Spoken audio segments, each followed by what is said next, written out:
So, anyway, we're going to have a lot of fun. We're going to get a new member for the church. And I invite anybody who's away from church to come back to church. You know, for somebody said something you didn't like, you walked away 35 years ago, it's the first time back, come back. We don't beat people up. You know, we're only here to worship God, baptize babies, and have a good time doing it. Because whether we know it or not, as smart as we are and everything else, everything comes from the Lord. Everything. You know. And all he asks is to us to love him who we can see and love the neighbor who we can see. And the worst thing about that, if your neighbor has 6 junk cars in his lot, there's nothing you can do about it. You can't love God and hate your neighbor. Love and hate don't go together with God.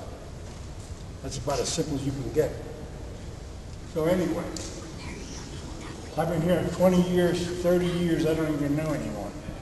I worked in a steel mill for 30 years, I know that. I've been out of the mill for 22 years. I was maintenance in here, and then I went to the seminary for the diaconate for 6 years. I've been a deacon for 14 years. I'm retired. I got prostate cancer 3 years ago, then I retired. And then I got better. We had another deacon, Deacon Shire. He got cancer, and he died. I come back to help him. He's in heaven now, and I'm here, working. But it's fun. I mean, we never know what's going to happen here. It's a good place to be. And I tell him today was a lost sheep, lost coin, prodigal son. I'm from Pittsburgh. I talk funny. People say, where's this guy from? That's not even the story. I was only back in Pittsburgh for 15 years. I was in Norfolk for 4 years, and I've been down here 50 years. Why do I talk like I'm from Pittsburgh? I have no idea. No idea. We have a lot of words that no one ever heard about. We was in Rome in 2000, and I heard somebody in Rome say Yuns, and I knew he was from Pittsburgh. You know, other than wearing a yellow and black hat for the Steelers, but I'm not a big fan. But when I baptize the baby, I'm going to anoint her priest, prophet, and king. So when you see somebody who needs something to eat, you have to feed her. If you got 7 coats in your closet, I bet you 6 of them don't fit you. Because I'm in that. I got a nice coat. I won't give it away. But if you got 6 coats you ain't wearing and your neighbor ain't got any coats, you got to give him a coat. There's no big thing to it. That's what Christians are supposed to do. If you're a follower of Christ, that's what we do. Well, then you hear, well, he's playing the game. It doesn't matter. That might be Jesus standing in the doorway looking for something. And then when you get up at the gate, you'll say, hey, when I wanted something to eat, you didn't give me none. Hit the road. Wait a minute, can we talk about this? It's too late. So, loving Jesus is not a really big thing. He is in your heart, and you've got to show your kids that. And your kids, you're going to look like you. Allie is going to be just like you guys. If kids fight, she's going to fight too. Because that's what mom and dad does. You know what I mean? If you throw a picture, she'll throw a picture and say, where did they get that from? I get it from you because you're a mentor. Right? So this is big business for you guys because that's a gift from God. You say, here, you raise her, she's 18, 20, 22, she'll always be your daughter. You're her parent. Don't be her friend. She's going to have 2 parents, she's going to have a lot of friends. When she gets older, gets married, then you can be a friend. Daddy, you can't sit everyone about their movies. Sure. You know what I mean? Because there's things you're going to tell her no that a friend wouldn't tell her. But that's your responsibility. Take care of her. Keep her on the right road.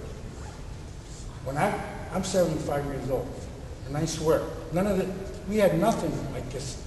We lived in the boonies. We didn't do nothing like half the stuff that's going on with the kids and this and that.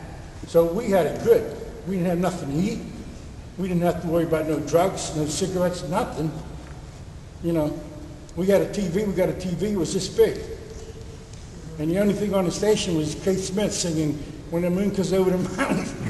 And then everybody would come up and look in that little thing and said, man, this is it. We're top dog. But when we were hungry, if we walked down the street, we got a piece of pie or a jumbo sandwich. You know, if I was bad down the street, time I got home, my dad knew it. He took care of business. You know what I mean? And everybody helped each other. Said, well, you were poor. We were all poor. We didn't know no difference. We figured that's how we lived. You know, we used to go pick blackberries and sell them to the jelly factory. We used to get 10 cents a quart. For a nickel, you could get 2 candy bars and go swimming all day.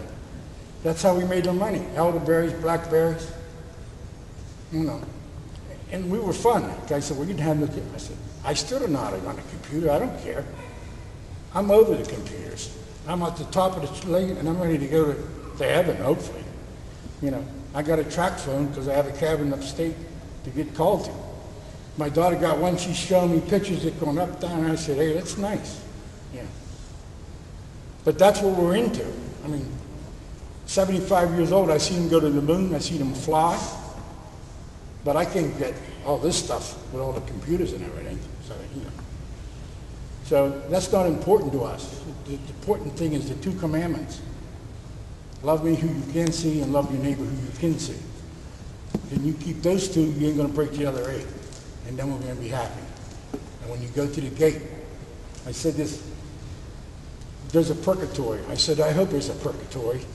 I never believed in purgatory. I wanted to die and then go right to heaven. But I say, what if I'm not on the right road?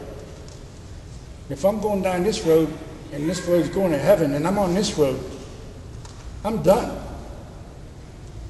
But if I'm going down the road and I hit purgatory, I know I'm headed in the right direction. So people say, I don't believe in purgatory. I said, I hope there's a purgatory, because I'm not good enough to get in heaven. I hope that I have a place to go knowing I'm going to get to heaven sooner or later. That's enough said. You ready to go?